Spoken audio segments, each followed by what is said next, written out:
তওবার দোয়া অসুস্থ ব্যক্তিকে তওবা করানোর জন্য মসজিদের ইমাম সাহেবকে খবর দিয়ে নিতে হয়, মুয়াজ্জিন সাহেবকে খবর দিয়ে নিতে হয়। যদি মা অসুস্থ থাকে, বাবা অসুস্থ থাকে, ভাই বোন যদি অসুস্থ থাকে, তওবা পড়ানোর জন্যে, ইস্তিগফার করানোর জন্যে আজকে আপনাদের সামনে এমন একটি ছোট্ট দোয়ার কথা বলবো। এটা হচ্ছে তওবার শ্রেষ্ঠ দোয়া।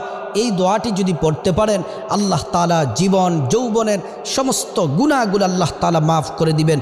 তওবার শ্রেষ্ঠ দোয়াটি হলো রব্বিগফিরলি ওয়া তুব আলাইয়া ইন্নাকা আনতাত তাওয়াবুল গফুর। এই দোয়াটি যদি পড়েন, আল্লাহ তাআলা জীবনের সমস্ত গুনাহগুলো মাফ করে দিবেন। অসুস্থ যেই থাকুক, আপনার মা বাবা ভাই বোন যে অসুস্থ থাকে, বারবার এটাকে পড়তে বলবেন। যদি পড়ে ইয়াকিনের সাথে, ইখলাসের সাথে যদি পড়তে পারে, আল্লাহর কাছে যদি চোখের পানি ফালাইয়া যদি আল্লাহর কাছে যদি কান্নাকাটি করতে পারে, আল্লাহ তাআলা জীবনের সমস্ত